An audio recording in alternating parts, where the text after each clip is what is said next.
Okay, there you go. All right, welcome everybody. Today we're going to talk about real estate investment, why it is good to invest in real estate. Uh, Most of the conversation we're going to have today comes from this book, The Millionaire Real Estate Investment. Of course, our goal is to build more millionaires in the community. So wherever you are, whatever you are today, hopefully your focus is you want to be making millions someday. All right, so let's get started because there's a lot to cover. And well, let me get started. Okay, this is a little disclaimer. We can move that past that. All right, so today is presented by myself, Gary Nix with the Gary Nix team, and my co-host is Fernando Diaz with CMG Loans. Fernando has been doing loans for 30 years, and it's helped a lot of our clients over the years too. Anything you want to add to that? I know you're driving. We appreciate you coming on, Fernando.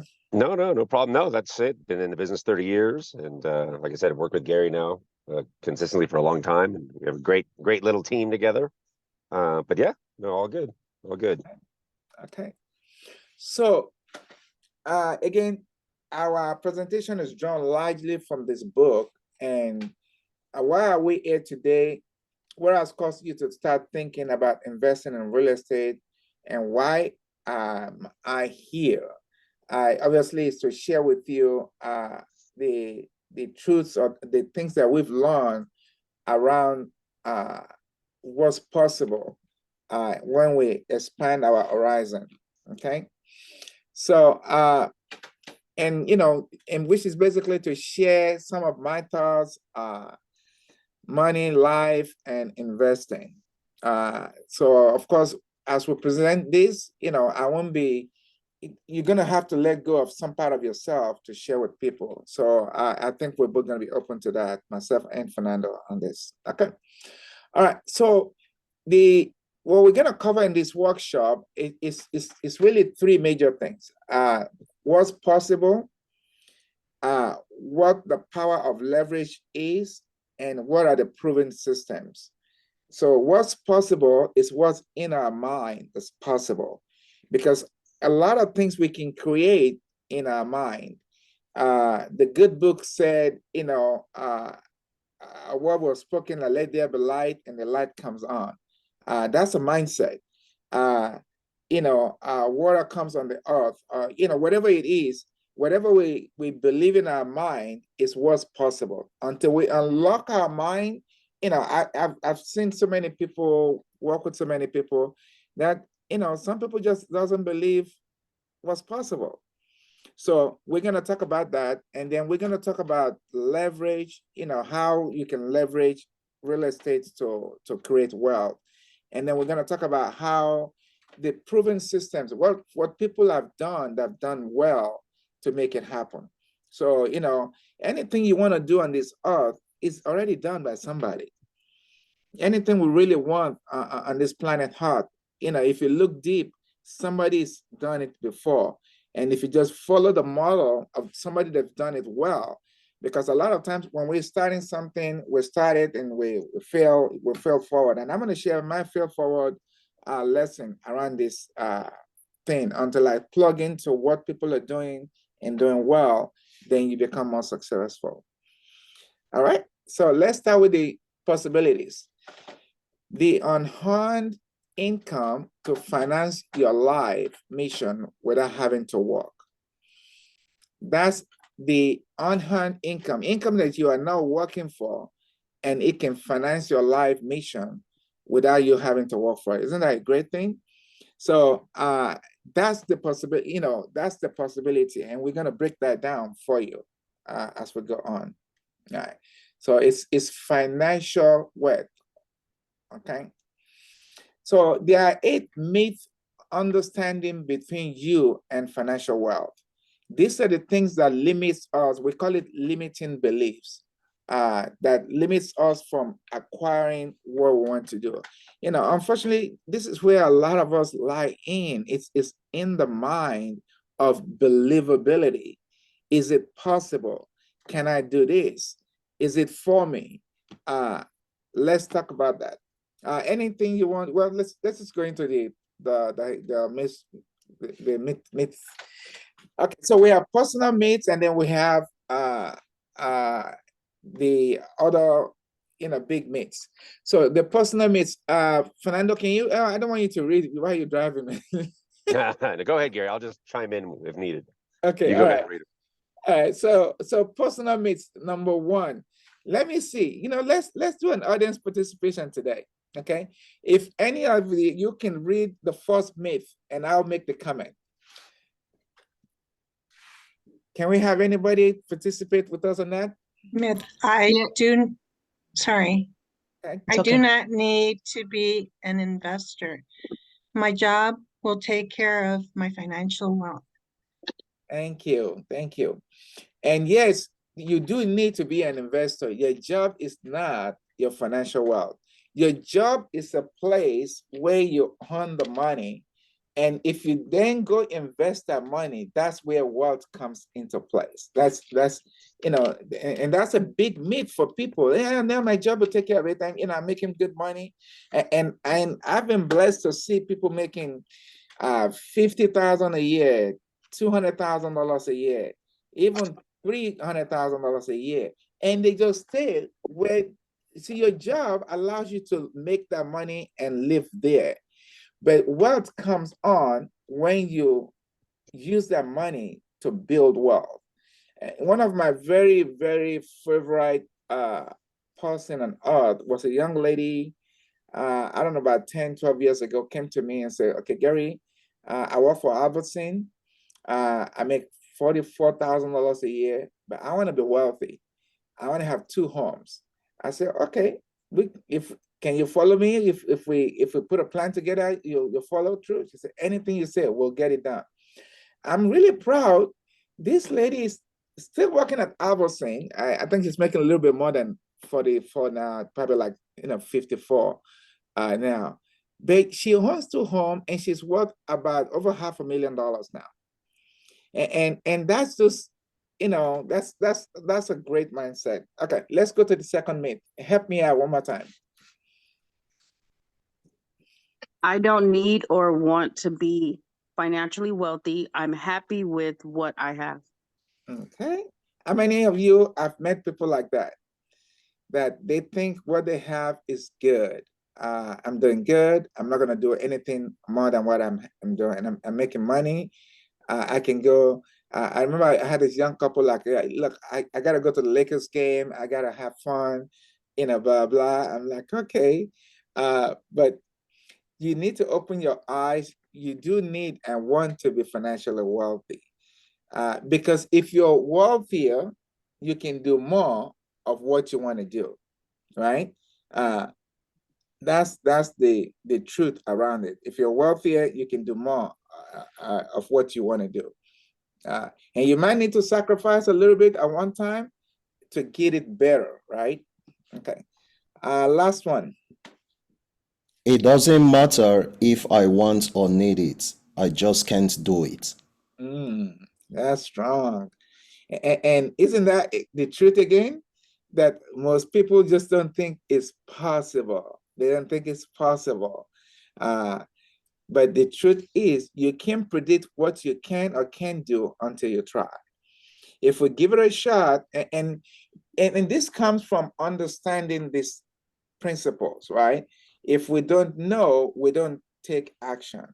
But if we get the knowledge of what's possible and we take action, the results it can be mind-boggling. Okay. All right, so let's now go into investing myths. Those are your personal myths, the things that hold people back personally from doing it. Now, there are 5 investing myths that people have around investing. And this is at whatever time, this is 100 years ago, 50 years ago, 10 years ago, today, and they'll probably be forever. Why people don't want to invest. All right, let's see. One person read, what's the myth on that? Investing is complicated. All right.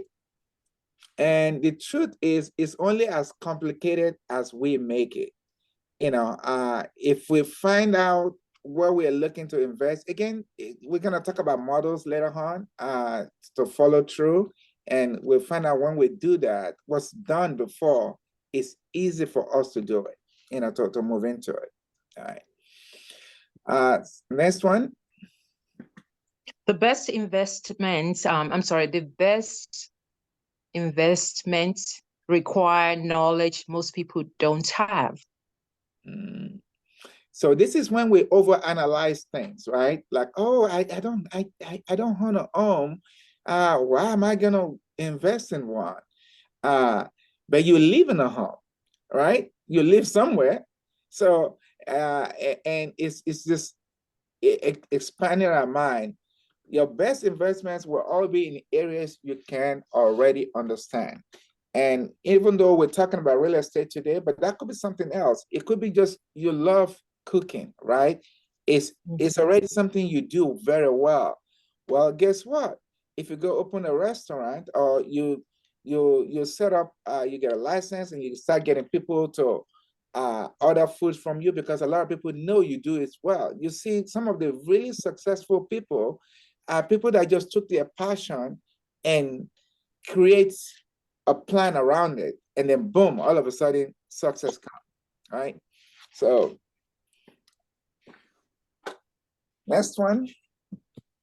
Investing is risky. I love my money. Okay, I'll lose my money. Okay. Oh, I lose my money. Yeah, my glasses. I need to wear my glasses. Okay. That's me, Yeah. Mr. Nix. Yeah. So, Fernando, can you comment about that when people say investing is risky, they're going to lose their money? Well, I've almost never seen that, at least in the real estate side versus stocks, and things like that, where things can change drastically.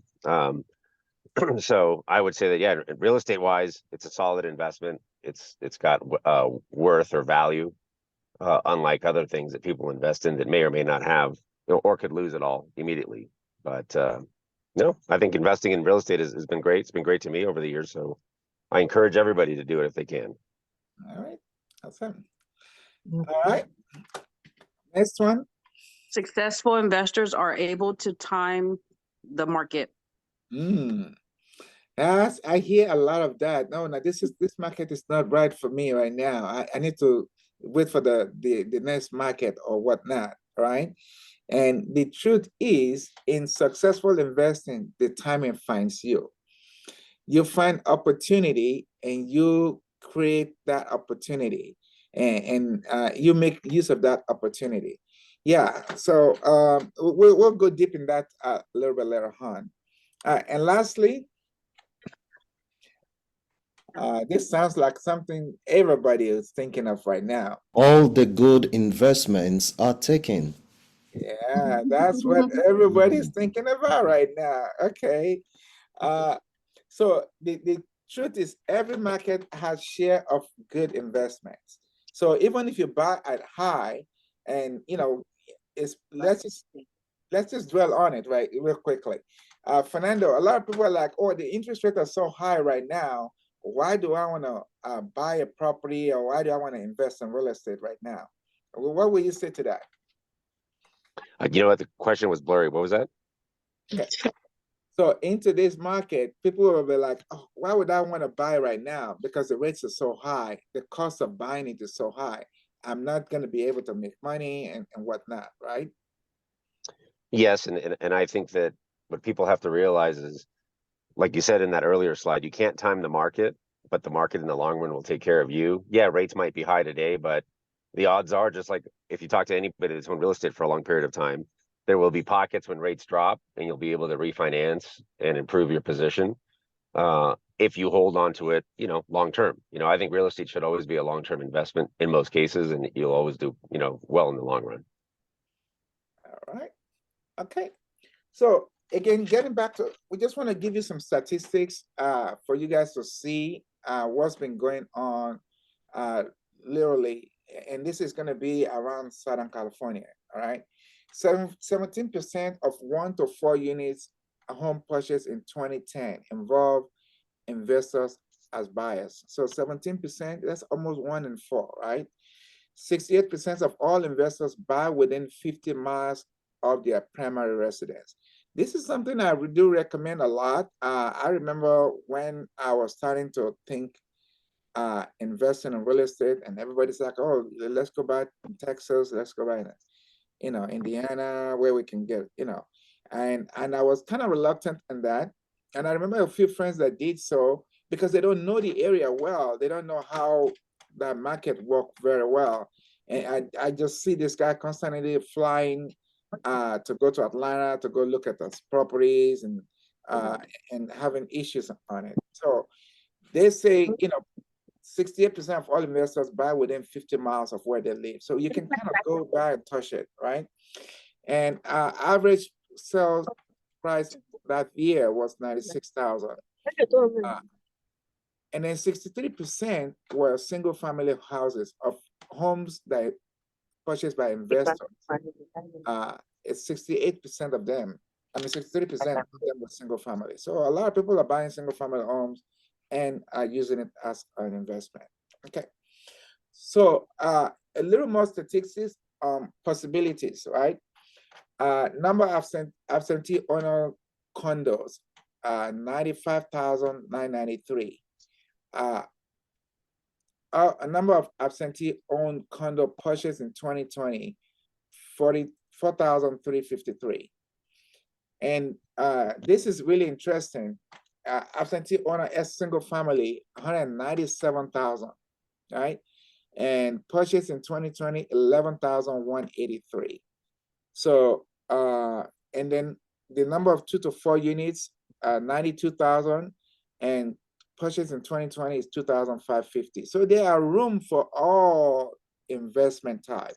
And the reason why we kind of mentioned condos, single family, and income property, we're going to talk a little bit about them as we go on for model purpose. Okay, so we have some stats in our head.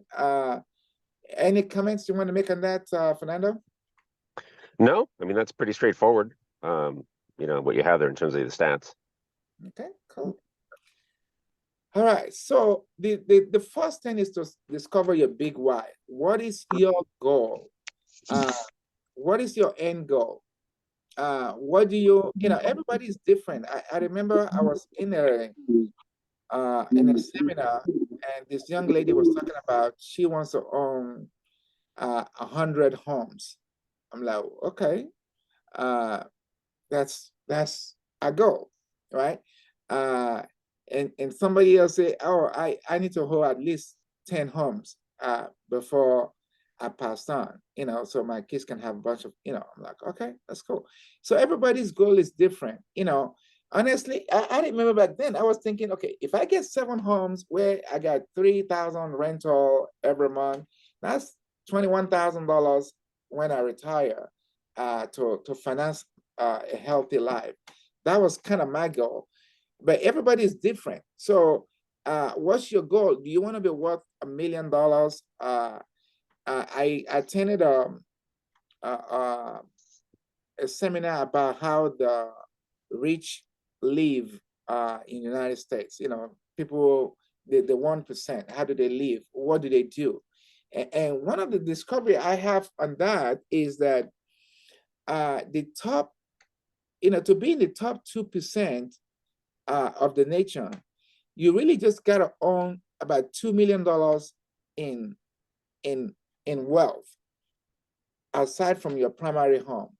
And you're in the top 2, and you're in the top 10 if you own anything that's worth $1 million, or if you're worth $1 million in equity or stocks, whatever, you are in the top 10%.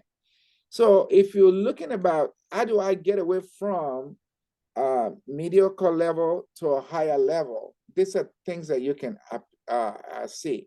So once you formulate what that goal is, if it's so, okay, I want to have $10,000 of income on income, then what is it going to take? Is it going to be 2 houses for you to get that 10,000? Is it going to be 4 houses to get that 10,000? It just depends on where you live, right?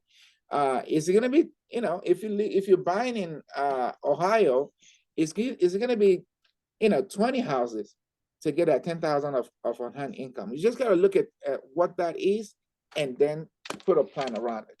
Okay, so the possibilities starts with big goals, specific, measurable targets that fulfill your big why. Once you analyze what you want to do, this is now, then you put the goals, you put it down. And then the models, the proven systems and strategies for reaching your goal. Again, whatever the number is, if it's $10,000, if it's $20,000, if it's, $50,000, some people, are so big, they want, $1 million income every year. So whatever that may be, and so you're gonna have your retirement income. Hopefully Social Security will still be around when we retire.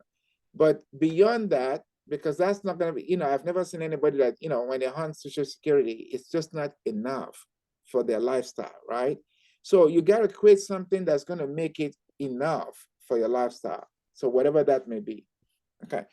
Well, Then, you know what, Gary, on that note, I encourage everybody to set up their account. It's a security feature, and go to socialsecurity.gov, and it'll show you, based on your, what you've paid into, what you would get when you're 62 and 65. You can, mess with it. But, I always tell people, is that going to be enough, when you decide to retire or you can't work any longer or whatever that is? So I encourage everyone to look at that, because you can look at it now and it'll show you the numbers. and I think they send it to you every now and then too. They send it to you. Yeah. You'll see the shot, like, okay, if you retire this time, this is what you're gonna get. If you retire, and you have to look at that and say, okay, is that gonna be sufficient? And in most cases, it really is not. So you have to create some wealth outside of what you do. This is why it's good to be focused on what's possible. And then the big habits, the consistent actions and right choice that come from following big models. So we are going to get into that. Okay. All right. So leverage is the key. What is the leverage? Is, unique proposition of investing in real estate in contrast to stocks, mutual funds, and money market. Now, I'm going to say, if you're good with all of these models, because I've seen people that do stocks and do it really, really well, they focus on it and they make a good living from it. I have a friend that used to be a football coach, a referee, and he retired from that, and all he does is stocks. He's looking at his computer and he's doing very well. So if that's your passion, that's great. But we're going to show you the difference on where, for somebody that's working on stocks, they got to be on it all the time, right? As opposed to somebody else that's, that something is working for you without you having to be on it. So real property is an able investment. Its value never goes to zero. And purchasing real property can be leveraged. We're going to talk about that. Okay, let's get into that shot. Oh, not quite yet. I have so many slides on this thing. Okay, so power of leverage, most able investment. So these are the things what leverage does. It's accessible. Anybody can buy it. We're talking real estate leverage now. Appreciable, increasing value over time, right? It's rentable, so you can get money from it. Improvable, you can, just by doing some stuff to it, your equity goes up. Is deductible, depreciable, and deferrable. It's just great tax benefits. It helps you to lower, as you make more money, guess what? If you have interest you're paying, it's going to lower your taxes. And then it's stable. It's always growing. Like Fernando said, you can't own a home that's going to go to zero. You're never going to have that. It's going to be worth something, and it's going to grow over time, mostly. It's livable, so people live in it. So you're going to live in it. That's why I always tell people, even your first home is an investment. If you look at it like that, like, okay, I bought this house 5 years ago. Now my house is worth $300,000 more. Hello, that's money. ching ching, And coming down. also, Gary, an important fact is, out of all the Americans that own homes, and most people, if they own a home, it's one home, it's their principal home. But for the majority of Americans in the United States, the majority of their wealth is tied up into their home. So their stock portfolio, their 401k, all that doesn't typically compare to the wealth that they have tied into their homes. Absolutely. So it's a very powerful tool that can be used later, for your retirement years. Absolutely. If you just think about when you go to probate, the most wealth that's always associated with that probate, I mean, I'm talking 99% of probate is always the estate, the house is involved, right? So that's so true. All right. So let's just take a quick look here. And if you're just not convinced enough that, okay, this is a realtor talking, let's take a look. If you are starting, if you want to buy stocks and you want to buy $100,000 stocks, guess what? You're going to need $100,000 cash, right? You want to buy mutual funds of 100,000, you're going to need 100,000. Money market, same thing. But guess what? If you want to buy $100,000 home, we're just looking from the perspective of being an investor here, right? You only need $20,000 for that $100,000 home, and you own it, right? You got a deed to it, and sometimes you only need 5% or 3%, or even 3%, right? So you just have you get there much quicker with it than any other form. And so some of these can increase a little faster, but they can also go down a little faster, actually a lot faster, right? Homes don't jump quickly, except when you're in California, right? In California, everything jumps, right? But generally, homes don't jump quickly, but they still appreciate little by little over time, right? And that's what we want you guys to see, where we're putting less money down, you own the same amount, and literally, compared to any one of these things, if you do a 5-year ratios, I don't care. In any one of these, real estate is going to better them in 5 years, right? You buy a home for $500,000 5 years ago. That home's probably $750,000, $800,000 today, right? And your stocks are just not going to jump like that. It just look like, yeah, maybe that first year you put $100,000, you make $180,000, and then the next year you only make $20,000 on it. It's different. So you guys, hopefully you can see the power of leverage here, that you're not putting everything up to it to owning it, right? Okay, let's see the next slide. So leverage is using other people's money, banks, mortgage companies, and owner financiers to make money. Leverage multiply your profit.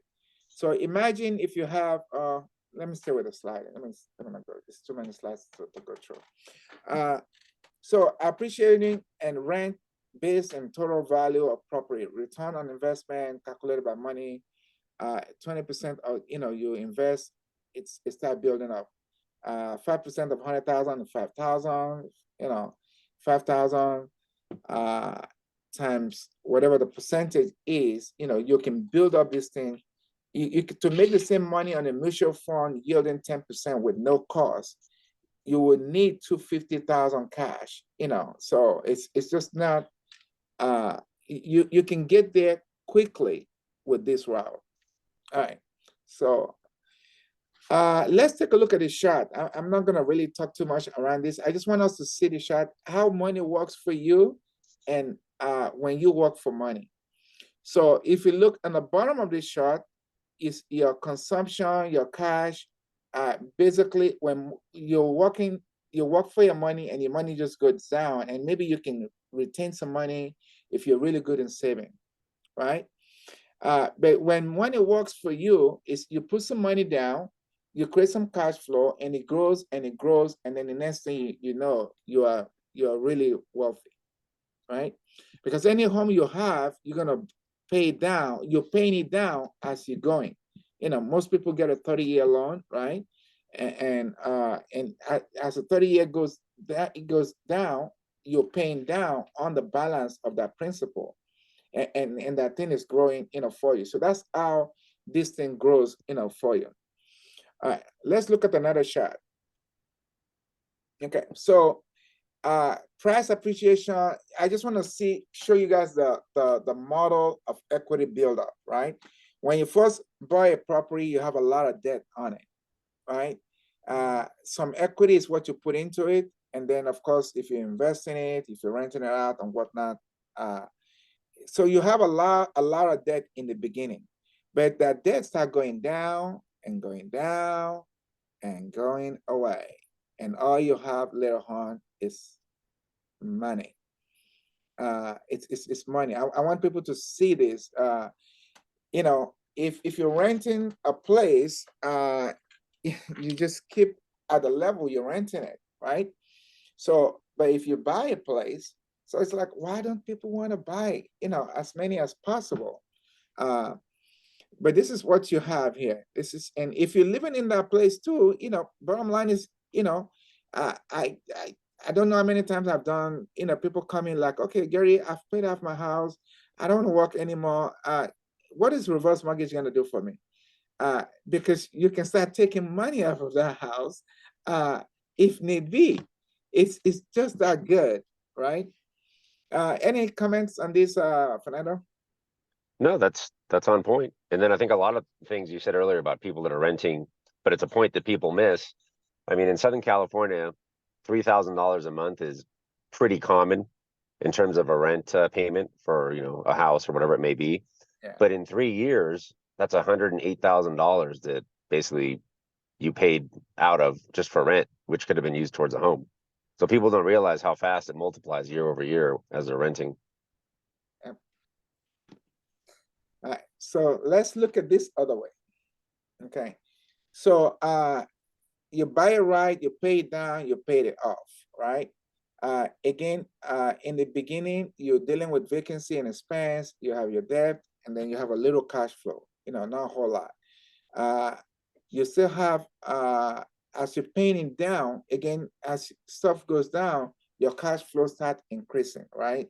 And it keep increasing, and the next thing you know, all you have is cash flow. You're just dealing with this little expense.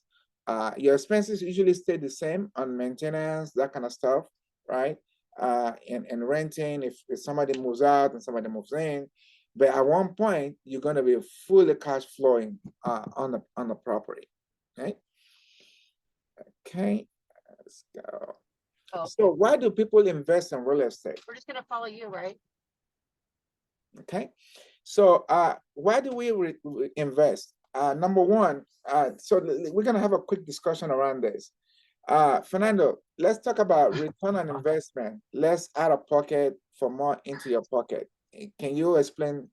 Can you break that down for them? Try to read it here. Hang on. Return on investment, less out of pocket.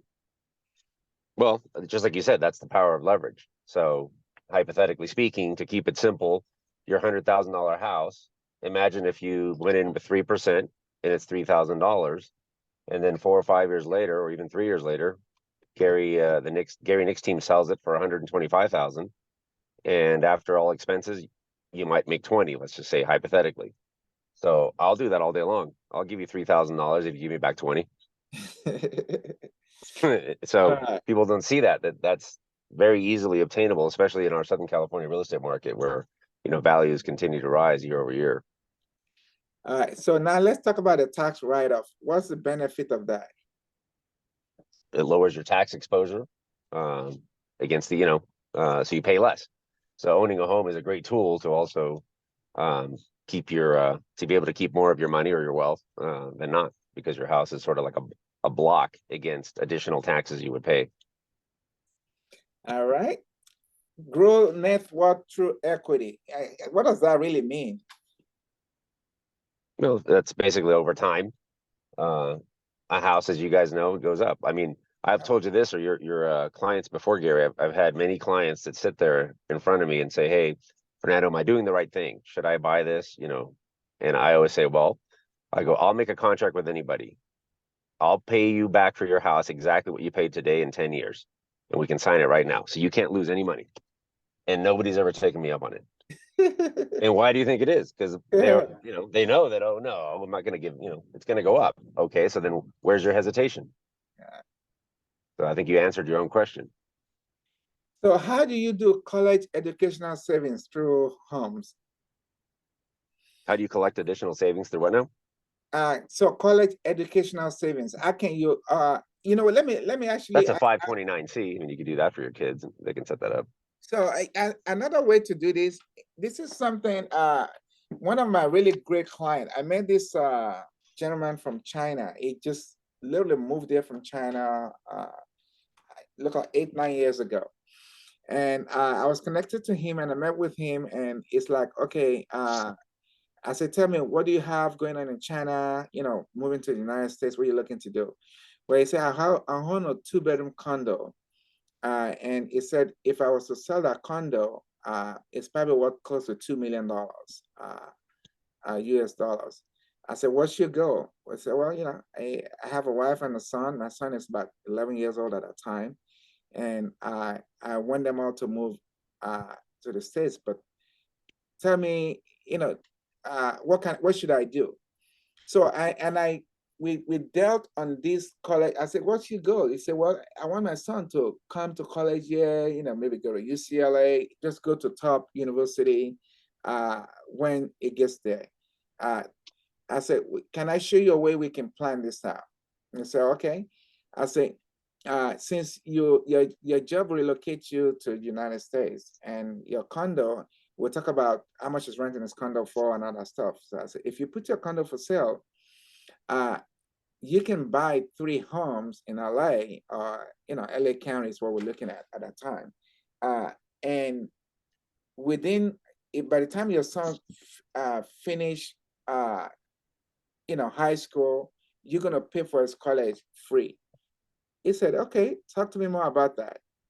And the gentleman went on to do as I recommended, and he bought 2 properties. I remember one in Chino Hills and one in Diamond Bar. Even though at that time, initially we were looking for homes around the college area. But anyway, many years later, he saw one of those property when his son he ended up going to a top college in Austin, Texas. He had the 4-year paid for with just 1 home. And all he did is put his money into it and get his money back, right? And his college was paid for. But when we have that kind of insight, so, okay, if I have this, what can I do? Now, I know it's not the same for everybody where you come in with a couple of $1 million. I mean, he didn't get the whole million, by the way. He had to, progressively transfer the money. And guys got about 22 homes now. So it's all possible that our home can be used to finance our children's education, where it's not coming out of pocket. If we just have that foresight in the beginning, like, okay, my kids are gonna grow up to go to college at some point.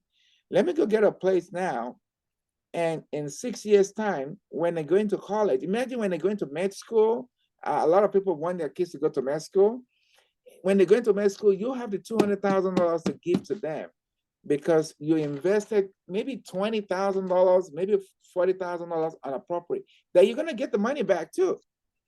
Isn't that wonderful? That's exactly how our mindset needs to be to grow our wealth. There's no better method of investing your money. Seriously. Okay. All right. So the power of leverage, it talks about tax write-offs. Just wanted to dwell in what those tax write-off is. You have operating expenses, management leasing that you can put on it. You have the mortgage interest, right? You have financial costs, point to pay off the loan. You have miscellaneous costs. You have depreciation, structural value of property.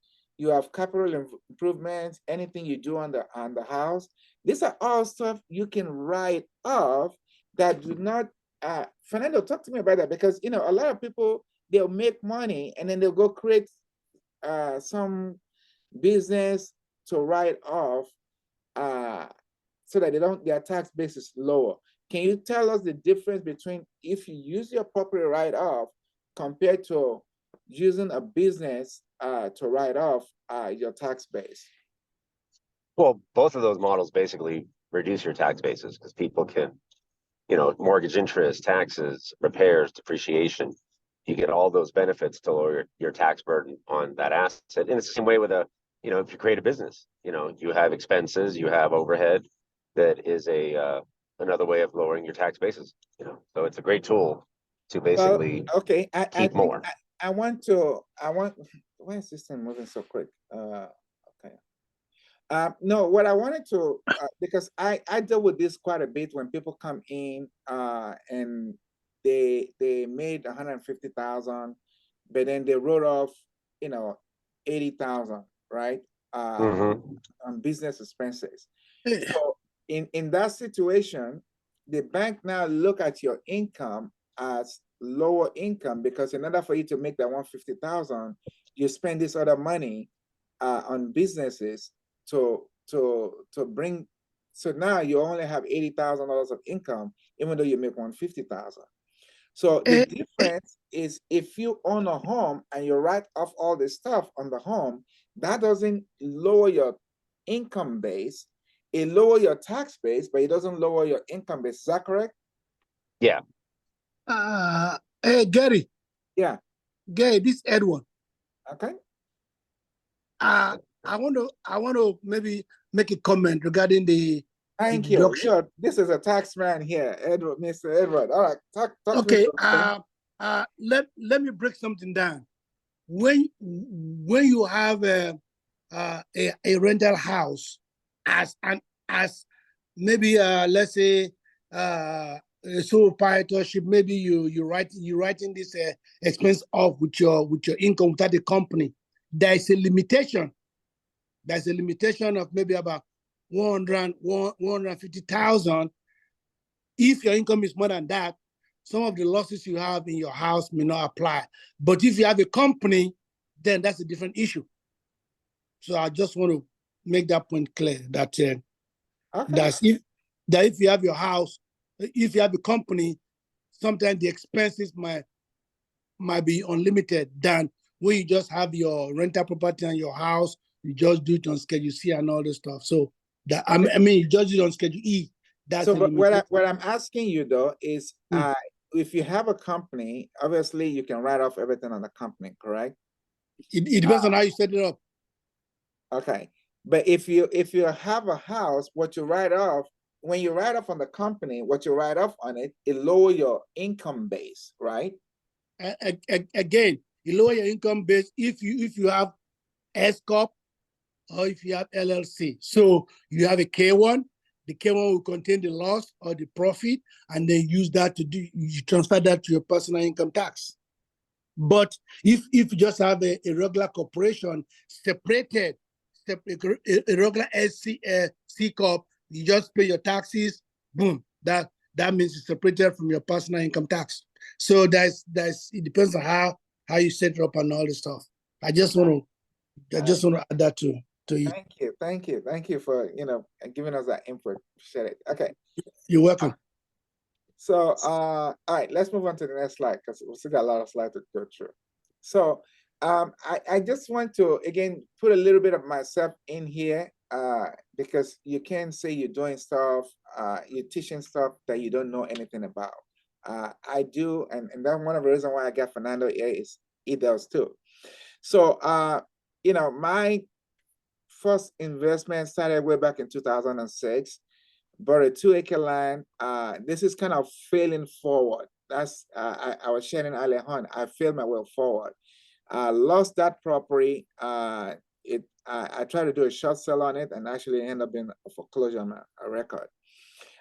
So when I get back into it, it's like, okay, now one of the reasons I love to share my loss on that is, of course, I had a family situation that happened that created the loss where I couldn't take action on it. But most people, when they've tried something, they give up. Like, oh, I lost money in real estate, I'm not gonna do it again. But we got back into the flow of things, just and continue to pursue till we get to my 7. 7 was always my goal. Like I want to get to 7 homes. That was my number. We actually moved past 7, so I'm thinking of I'm selling one back so I can go back to my 7. But it's just I want people to see that it doesn't matter where you are. If you pursue something, you can still achieve it. So if you failed before, don't think because you failed before you can make it happen again. Yes, you can, because this is a real example, and some of those homes are about to be paid off. So it's not out of sight. Okay. So let's talk about the different. Now we're going to go through the proven systems. We're talking about the models. We're talking about what the habits that we can develop and the mindset we can develop to get there. So now we want to talk about a proven system, and each one of these are different. And I really want to recommend that whatever system you decide to stick with it. All right. So you have, it can be a condo, it could be a single family, it can be a duplex, it can be a fourplex. So let's talk about the benefits. Everybody has their pros and cons. Okay. I personally found out I like just single family. Honestly, I do. I do have a couple of duplex, but I make them completely single, separate apart, so that's just the way it works for me. But let's talk about how each one works. So if you have a condo, you have lower purchase price than in a home in the area. It's usually not as pricey as single home, family homes. Maintenance is usually included in the outside area of the property and sometimes in the inside area of the property. Sometimes your condo, if you have a leaking roof or a leaking ceiling, it's covered by the HOA. You're not doing anything with that. So it's more amenities for your renters. People that live in there, they have more things than what's in there for them to enjoy, right? So the cons on that is, usually you have a HOA, that can go high. Some HOAs are extremely high. And you only own a percentage of the land because of share liabilities. And it's less, I don't know about the less appreciation. To me, honestly, I feel like anything appreciates in its due time, so, but it doesn't move as fast as a single family, get it, in a given same scenario. If you go into a single family, obviously it's easy to resell. One person move out, you sell the property. Typically surrounded by other owner occupied properties, so the people that live in there feel like they own their home, right? It appreciates a little bit more. The cons to that is only one unit to generate income. So if you have a tenant that doesn't pay, one of the things about investing is sometimes you have that situation happen. I've had a few of those. So it's 100% loss when it's vacant, so you got to come up with that money when they're vacant. So these are the things, these are the pros and cons, and you have to just decide which way you want to go, right? And what, like I said, personally, I love single family. It's just less headache, you're not dealing with, you'll see when we start talking about the other stuff. Okay, let's go into a duplex. A lot of people love duplex, right? It's usually, which is true, it's usually close to where single family homes are. So it still feels like a home. And, there may be a backyard, that kind of stuff. And it's more cash flow than a single family home, right? It's more, two more people. And if one person is not paying, the other person is still paying, So we actually had a duplex that we had a rental on one unit that didn't pay for almost a year. And luckily, the tenant on the front was carrying, our mortgage was just about the payment of the tenant on the front. So we didn't cry that much because of that.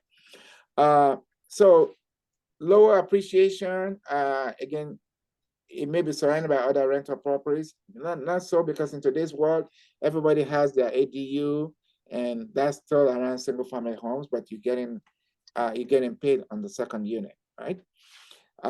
Okay, let's move on, because we still have a lot of slides. I don't want to, every time I teach this class, I'm always running past my time. Oh my God, it's 10:52, Lord. Okay, so fourplex. A fourplex is generate more cash flow, without a doubt, right? Less impact on you if somebody is vacant or somebody is not doing what they're supposed to do. You have 3 other units to cover you, right? So it's always great for that. The issue you have is you always have to manage personalities. It's less appreciation. This conflict is a big thing with this. I remember I had this one lady that I sold a income property to, and she was a handful herself as a landlady. But those tenants, oh my God, it's just a lot of personality you're dealing with. This person moved in without this other partner, and then this other partner moved in now, but they're using too much water, because you have to pay the water in this situation as an owner. So it's just, the benefit is you have more people, you don't have to worry. You probably have more coming into your pocket monthly than with any other form of investment. All right.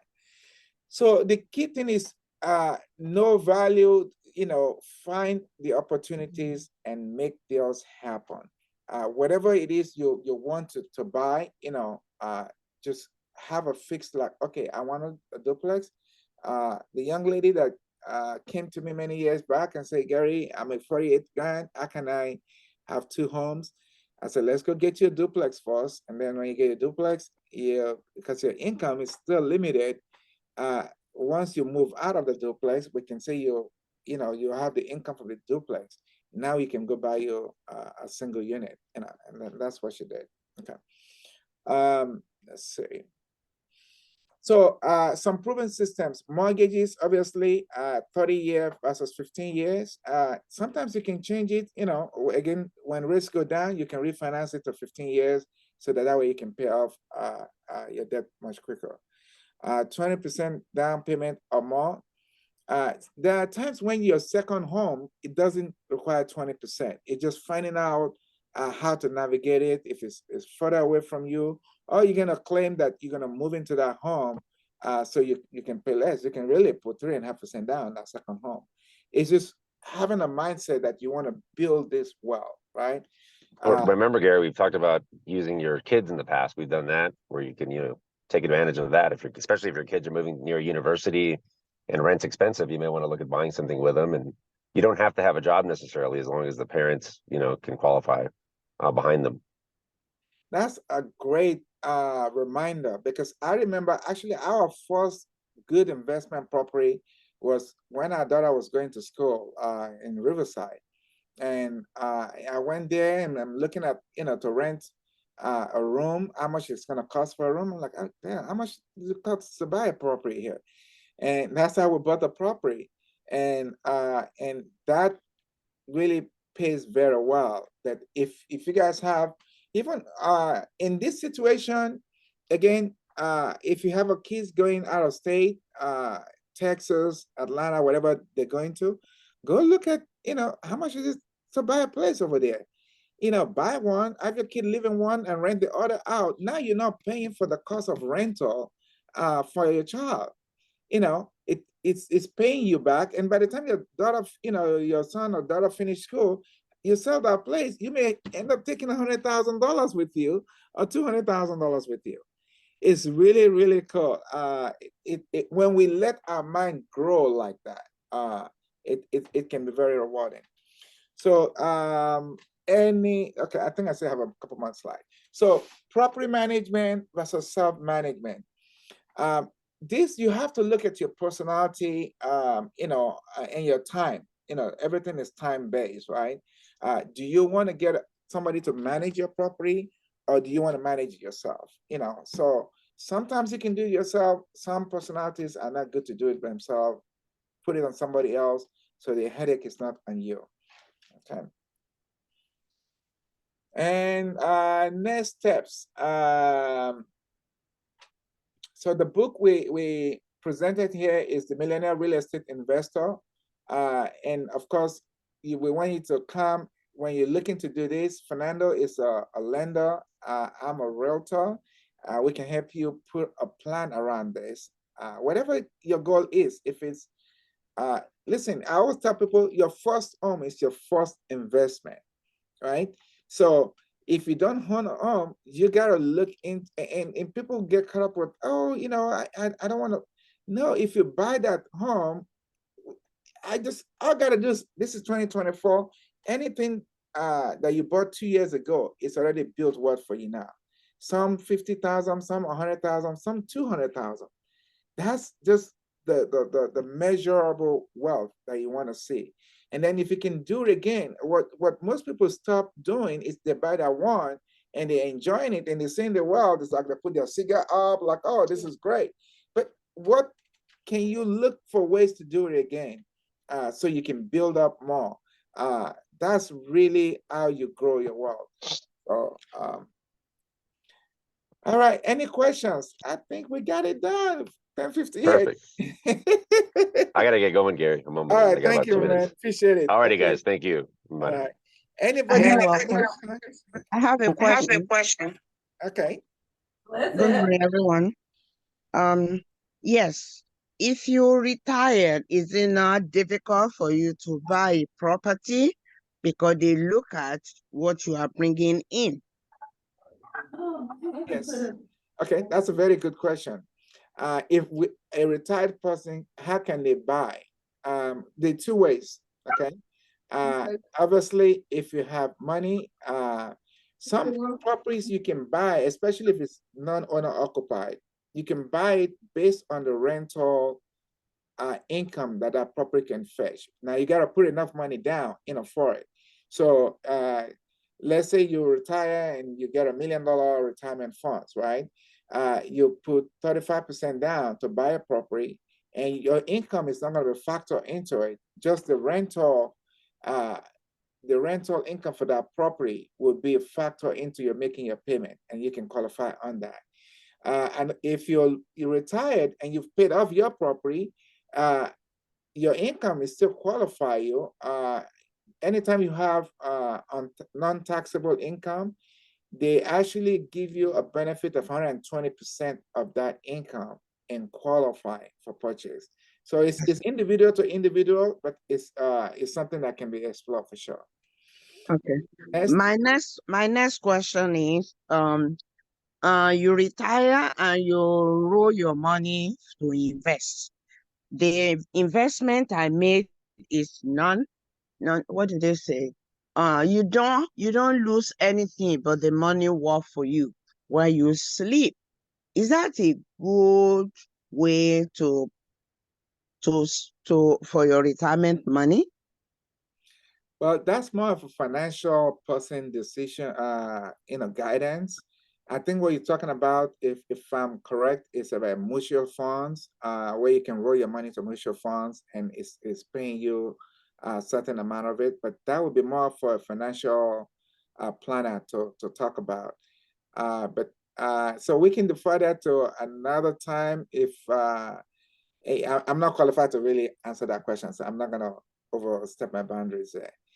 All right, but thank you for the question. Anybody else have any question? Yeah, Gary, this is Ed. I have a question. Okay. Yeah, what are your feelings about paying down principal when you have a mortgage to pay off a property sooner? Or do you have any opinions on that? Well, I mean, it's definitely it's great if you can pay down to zero. Obviously, it really depends. If you're still earning good income in the world, you actually need the write-off from your mortgage expenses. But if you don't, if you're just looking at the cost of living, obviously, if you pay it off, you have zero payment to make. But so that's if you can pay off one and go buy another one, so that you have something to write off. I've had people that's come to me and say, Gary, I paid off my mortgage. All of a sudden, my tax base is so high because I make money. Like, go get another property, and and then write that off, you know the value of, you know, how your wealth is going to build, you know, then you can do that. So yeah, Oh, there are times when it makes absolute sense. There are times when you have to strategically do it so you can improve your lifestyle. Hey, my Gary.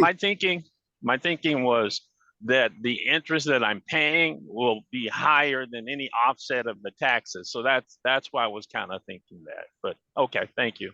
All right. Okay. Next. Hey, Gary. Yeah. Gary, let me put a little bit of my opinion on the last question. Okay. Now, let me just let me hold on. Let me let them know who you are. This gentleman is a tax preparer. A tax preparer, so he knows a lot of it. Okay. So. Let me put a little bit of input in the last question that says, do I pay my house off or not? Two things you got to think about. Okay. If I'm paying the interest, do I claim the interest on my Schedule A? If that answer is no, to me personally, I will pay off my mortgage, because the house does not serve you any good in your taxes. Because our proud president give you, let's say if you're 60 plus, he give you about 27,000 as a standard deduction. But if you add your Schedule A, your interest, your church going, your property tax, if it's less than 27,000, it's of no good to you. But if you could pay it off, then it's of a benefit to you. That means you don't have to worry over the interest you pay to the bank and all this stuff. So that's the only thing I want to add to it. All right, thank you. Thank you. And that's the line that I was thinking, but thank you so much. You're welcome. Any other questions? We're about to wrap it up. Now, Gary, I have a question. You said something about there's something that there's advantage if you buy a second home for your kids to go to college. In terms of taxes, you could go two ways. You could either, if you want to rent it, or if you want to take it as your second home, whereby the taxes and interest you pay, you could claim it as a second home. That means you could say it's your second home. It might be somewhere in Victorville, and you live in LA. Somewhere in Vegas, you live in LA. You could take it as your second home if you don't write it off as a rental property. Okay. That's Okay. awesome. Gary, I have a question, please. Okay. And the question is, if you are trying to get a fourplex, are you going to, is the requirement the same thing like buying a single family home, or they want more information on that? No, it's the same deal. When you get in a fourplex, obviously it depends on the kind of loan you're getting. They're also going to factor in the market rent or the actual rent on the other units towards qualifying you for that property. But it's generally the same. You know, it depends if it's fourplex, it's your first home or your second home. If it's your second home, they usually see it as an investment home. So you're going to be required to put more money down on it than if you're buying a single family home. So if you have a single family home and you're buying a second single family home, you can make a thing around it and say, okay, this is I'm moving to this house. I remember this one gentleman they had a 3,600 square foot home with a pool in the back, and they buy another home that's 3,000 square foot with no pool.